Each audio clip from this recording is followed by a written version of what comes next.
Bonjour à tous et bienvenue dans cette vidéo au cours de laquelle on va définir quel est le prix d'une base de données Azure SQL Database. Donc première chose, il va falloir définir quel est notre besoin. Est-ce qu'il s'agit d'une base de données unique, une base de données SQL Database classique, ou est-ce qu'on va adresser un pool élastique? Le pool élastique, ça correspond à un ensemble de ressources qu'on va pouvoir distribuer dynamiquement en fonction des besoins de la base de données. Donc on aura plusieurs bases de données et en fonction des plus consommatrices, on attribuera plus de ressources. Donc deuxième étape, on va choisir une famille de bases de données. Donc on propose 4 types de bases de données. Les bases de données de base, où là on va adresser plutôt les scénarios de test et développement. Les bases de données standards, où là on sera sur des workloads classiques qui ont besoin de ressources plutôt moyennes. La famille Premium, où là on va retrouver des bases de données qui vont adresser des scénarios plus critiques pour le business, avec des besoins en haute performance, en haute disponibilité et des temps d'arrêt nuls. Et entre les deux, on aura une famille intermédiaire, la famille Premium RS, pour laquelle on retrouvera les mêmes performances que pour les bases de données Premium, à la seule différence que l'on aura une durabilité et un SLA un peu plus faible et que l'on sera capable d'accepter jusqu'à 5 minutes de temps pour récupérer le backup. Une fois qu'on a choisi la famille de bases de données, on va maintenant sélectionner quel est le niveau de performance de la base de données qui nous intéresse au sein de cette famille. Comme vous pouvez le voir ici, on va s'intéresser à 2 critères. L'espace de stockage maximal de la base et le DTU, qui va indiquer les performances. On va le voir juste après. L'idée, c'est de pouvoir choisir dans une famille, justement, quel est le niveau de performance qui va correspondre à nos besoins.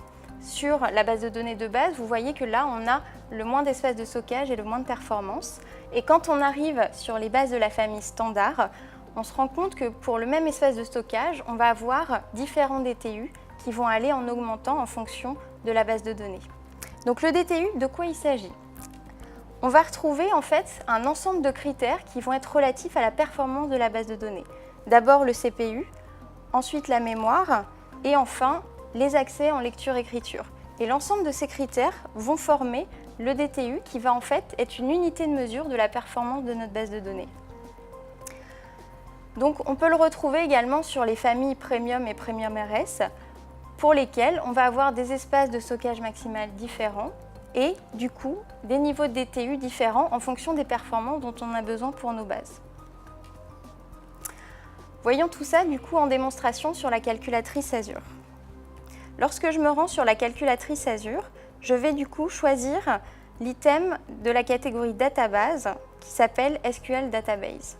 Je sélectionne SQL Database et là j'aurai donc tout d'abord à sélectionner mon data center, ma région Azure.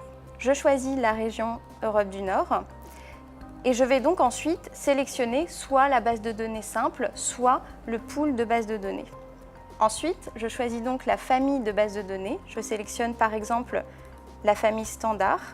Et dans cette famille, je vais choisir du coup les performances associées à ma base de données avec l'espace de stockage maximal et le nombre de DTU associés. Une fois ces configurations réalisées, il ne me reste plus qu'à définir le nombre de bases de données dont j'ai besoin et le nombre d'heures de temps d'allumage de ces bases de données. La multiplication de ces critères va donc me donner le montant total de facturation au niveau de mes bases de données en fonction du niveau de performance que j'ai choisi. Avant de terminer, quelques informations supplémentaires vis-à-vis des coûts additionnels. Certains sont obligatoires, d'autres sont facultatifs. Le seul coût supplémentaire obligatoire sera celui du transfert sortant. Effectivement, quand j'amène des données dans Azure, je n'ai aucun coût supplémentaire. Par contre, lorsque je vais récupérer des données depuis un data center vers l'extérieur, j'aurai un coût de transfert associé.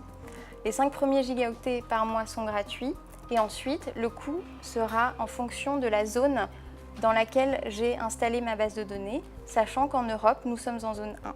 Ensuite, j'aurai des services facultatifs que je pourrai ajouter, comme par exemple la géoréplication active. Ici, je vais avoir à ma disposition jusqu'à 4 bases de données actives secondaires que je pourrai installer sur n'importe quel data center Azure et qui seront en lecture seule, donc qui accepteront des workloads sur lesquels je pourrai lire de la donnée. Ces bases de données seront facturées comme des bases de données primaires et je n'aurai pas de coût de transfert entre ma base de données primaire et mes réplicas secondaires. Dernier service à prendre en compte, facultatif encore une fois, le service Azure SQL Database Threat Detection. L'idée ici est d'apporter un service de sécurité supplémentaire qui va venir auditer la base de données et définir, identifier quels sont les comportements anormaux ou inhabituels sur cette base et ainsi lever des alertes en fonction des risques sur la base de données. Ce service propose un coût de facturation par base de données et par mois et vous propose de le tester gratuitement pendant 60 jours. Merci beaucoup pour votre attention et n'hésitez pas à suivre les autres vidéos disponibles sur Azure.